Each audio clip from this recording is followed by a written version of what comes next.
فرمایا سنو بچہ اسی کا ہوگا جس کے بستر پہ پیدا ہوگا، لیکن اگر کوئی بدکار آدمی بدکاری کرتا ہے تو اس کی سزا سنگ باری ہے، اسے سنسار کر دیا جائے گا۔ وَحِسَابُهُمْ عَلَى اللَّهِ، اور ان کا حساب اللہ کے ذمے ہوگا۔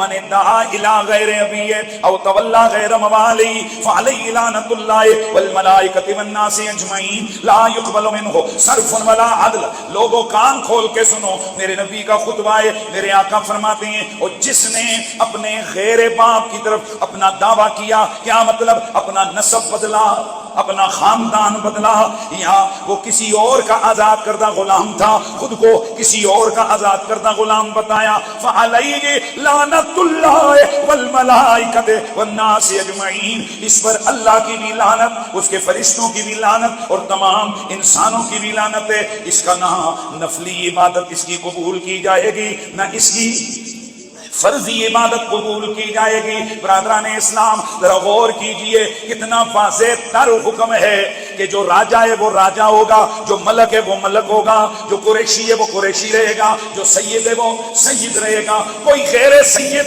خود کو سید نہیں کہہ سکتا، کوئی غیر ہاشمی خود کو ہاشمی نہیں کہہ سکتا، کوئی غیر عباسی خود کو عباسی نہیں کہہ سکتا، کوئی غیر ملک خود کو ملک نہیں کہہ سکتا۔ یہاں واضح حکم موجود ہے، جس نے اپنی قوم قبیلہ بدلا اس پر خدا کی لعنت۔ بڑا واضح دو ٹوک حکم ہے، اور یہ صرف ایک جگہ نبی کا خطبہ نہیں ہے، میرے نبی کی دیگر بھی کئی احادیث ہیں جس میں اللہ کے نبی نے کہیں تو فرمایا کہ جس نے اپنا باپ بدلا یعنی نسب بدلا وہ کافر ہو گیا۔ ایک اور روایت میں آتا ہے کہ جس نے اپنا خاندان، اپنا قبیلہ، اپنا نسب بدلا، حضور نے فرمایا کہ اس پر خدا کی جنت حرام ہو گئی۔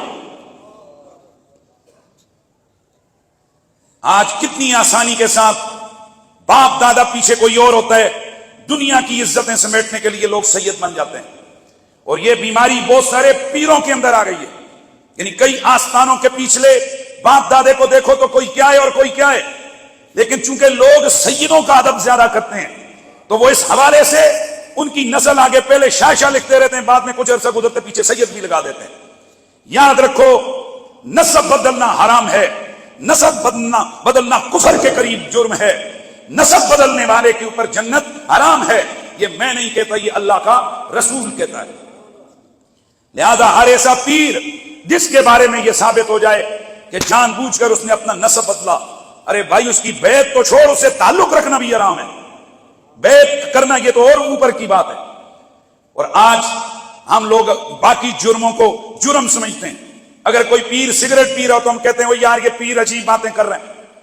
کوئی عالم اور کوئی مفتی اگر کوئی سر سے کپڑا اتار کے پھرے تو ہم کہتے ہیں یار یہ مولوی کی حالتیں دیکھ، لیکن ہماری آنکھوں کے سامنے وہ نسب بدل رہے ہوتے ہیں، ان کے باپ دادے کا خاندان اور ہوتا ہے اور آگے ان کا خاندان اور ہوتا ہے۔ وہ صرف دنیا کی چند دنوں کی عزت بٹورنے کے لیے یا لوگوں سے نیازیں بٹورنے کے لیے وہ اپنا نسب بدلتے ہیں، اور ہمارے کانوں پر جوں تک نہیں رینگتی۔ میں ہاشمی ہوں، اللہ کے فضل سے نسب ہے میرا، شجرہ ہے ہمارے پاس، میں حضور کے چچا کی اولاد میں سے ہوں۔ ہمیں کئی دفعہ کئی لوگوں نے اٹھانے کی کوشش کی، وہ جی پھر تو آپ بھی سید ہوئے۔ میں نے کہا بیٹا مجھے خود کو سید کہلانے میں اتنا فخر نہیں ہو رہا جتنا مجھے سیدوں کا غلام ہونے میں فخر ہو رہا۔ یہ سمجھو کہ بھئی اگر خود کو سید کہلاؤ گے تو پھر عزت ملے گی، عزتیں اللہ کے ہاتھ میں ہیں۔ ہم نے بڑے بڑے مشائخ کو دیکھا کہ جن کا خاندان کوئی چودھری خاندان سے، کوئی ملک خاندان سے، کوئی عام خاندانوں سے ہیں، لیکن انہوں نے اللہ کی عبادتیں کی، خدا کا خوف دل میں رکھا، عقیدہ مضبوط رکھا، تو سیدوں کو ان کے درباروں پر حاضر ہوتے ہم نے دیکھا۔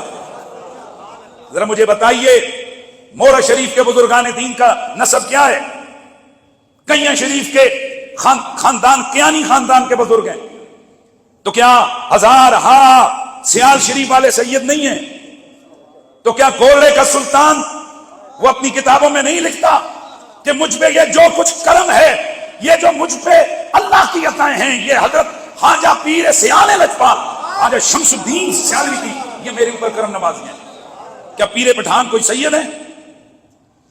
تو اس حوالے سے اللہ کی خصوصی عبادت تقوی بندہ رکھے، عمل کرے، عقیدہ مضبوط رکھے، تو وہاں نسب کی بات نہیں ہے، اللہ کرم کرنے پہ آئے تو غیر سیدوں پہ بھی کرم کر دیتا ہے۔ ہاں یہ بات بجائے کہ اگر کسی نے سفید کلر کے اوپر پینٹنگ بنانی ہو تو کپڑے کا کلر کوئی سفید نہ ہو تو اسے پہلے سفید کرنا پڑتا ہے، پھر اس پہ پینٹنگ بنتی ہے، اور اگر پہلے سے سفید ہو تو پھر اس کو اس محنت سے گزارا نہیں جاتا۔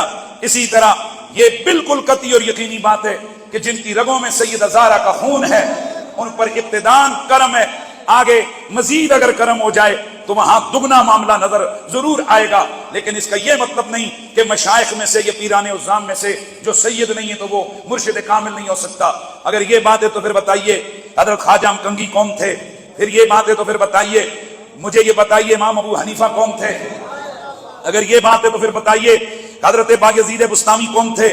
اگر پھر یہ بات ہے تو پھر ذرا مجھے بتائیے بڑے بڑے جو مشائخ ہیں جن میں بالخصوص جو سید الطائفہ حضرت جنید بغدادی ہیں وہ کون تھے؟ اس کا مطلب یہ ہے کہ دنیا کی عزتیں، دنیا کے اندر لوگوں سے ہاتھ چوموانے کے لیے نسب بدل دینا اور خود سید بن جانا کہ لوگ مجھے اس حوالے سے پروٹوکول دیں۔